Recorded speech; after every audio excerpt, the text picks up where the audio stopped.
এবার বিশ্বমানের দুই পেসার পেল বাংলাদেশ, যাদের হাত ধরে কেটে যেতে পারে টাইগারদের দীর্ঘদিনের শিরোপা খরা। সমস্ত বিশ্বের শক্তিশালী দলের বিপক্ষে একের পর এক চমক দেখিয়ে তারা যেন সেই স্বপ্নই দেখাচ্ছে দেশের ক্রিকেট পাড়ায়। এদের একজন পুরোদস্তুর পেসার হলেও অন্যজন পেস অলরাউন্ডার, তাই দুজনেই হতে পারেন জাতীয় দলের ভবিষ্যৎ ট্রাম্প কার্ড। শীঘ্রই জাতীয় দলে আসতে যাওয়া এই দুই পেসার নিয়ে বিস্তারিত জানবো প্রতিবেদনে। বয়সভিত্তিক পর্যায়ে দুর্দান্ত পারফর্ম দেখিয়ে এবার জাতীয় দলের পেস বিভাগে আসার পথে দুই তরুণ তুর্কি, যাদের বিবেচনা করা হচ্ছে দলের ভবিষ্যৎ ট্রাম্প কার্ড হিসেবে। এই মুহূর্তে বাংলাদেশ দলের পেস বিভাগে রয়েছে মুস্তাফিজ তাসকিনদের মতো বিশ্বমানের পেসার। তাদের সাথে অদূর ভবিষ্যতে গতির বিভাগের সম্ভাবনা হিসেবেই উকি দিচ্ছেন দুজনে। এখন পর্যন্ত বিশ্ব ক্রিকেটের বড় মঞ্চে তাদের হাত ধরে বেশ কয়েকবার চ্যাম্পিয়নের তকমাও জিতেছে বাংলাদেশ, যাদের একজন হলেন 2023 সালের যুব এশিয়া কাপ জয়ী ক্রিকেটার রোহান আব্দুল্লাহ বর্ষণ। শিরোপা জয়ের পথে সেবার গুরুত্বপূর্ণ ভূমিকা রেখেছিলেন এই ডানহাতি পেসার। বিশ্বকাপের মাত্র 4 ম্যাচে 9 উইকেট শিকার করে আলোড়ন তুলেছিলেন দেশের ক্রিকেটে। দলের হয়ে 4 ম্যাচ খেলেছেন এমন বোলারদের মধ্যে তার উইকেটই ছিল সর্বোচ্চ।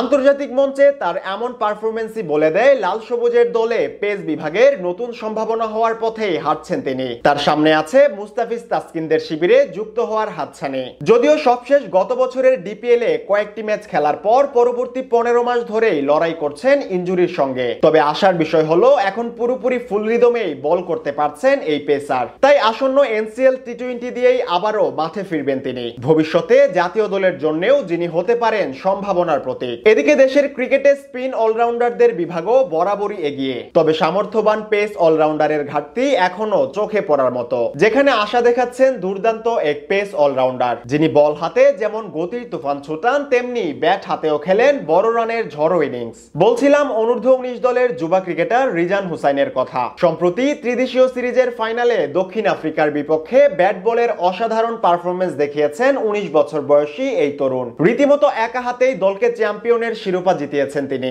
যেখানে আগে ব্যাট করতে নেমে মাত্র 65 রানে 3 উইকেট হারিয়ে শুরুতেই বিপাকে পড়ে যায় বাংলাদেশি যুবারা। সেখান থেকে দলের রক্ষাকর্তা হিসেবে আবির্ভূত হন রিজান। একের পর এক বাউন্ডারি হাঁকিয়ে দলকে বড় সংগ্রহে পৌঁছানোর পাশাপাশি নিজেও ছুটতে থাকেন সেঞ্চুরির লক্ষ্যে। তবে আম্পায়ারের বিতর্কিত সিদ্ধান্তে রান আউটে কাটা পড়েন সেঞ্চুরির মাত্র 5 রান আগে। 96 বলে খেলা তার 95 রানের দুর্দান্ত ইনিংসে 269 রানের লড়াকু পুঁজি পেয়েছিল টিম টাইগার্স। অসাধারণ ব্যাটিং এর পর বল হাতেও দলের জন্য সবচেয়ে বড় অবদান রেখেছিলেন এই পেস অলরাউন্ডার। তার আক্রমণাত্মক বোলিং এ একে একে বিদায় নেন সাউথ আফ্রিকার 5 জন ব্যাটার। রিজানের ফাইফারের সুবাদেই 33 রানের বড় জয় নিয়ে চ্যাম্পিয়নের তকমা জিতে যুবা টাইগাররা। সব মিলিয়ে এই দুজনকে ঘিরে তাই ইতিমধ্যেই বড় স্বপ্ন দেখতে শুরু করেছে দেশের ক্রিকেট ভক্তরা। সবকিছু ঠিকঠাক থাকলে খুব শীঘ্রই জাতীয় দলে নাম লেখাবেন তারা, যাদের হাত ধরে হয়তো একদিন বিশ্বমঞ্চের শিরোপা খরাও কাটিয়ে উঠবে টিম টাইগার্স।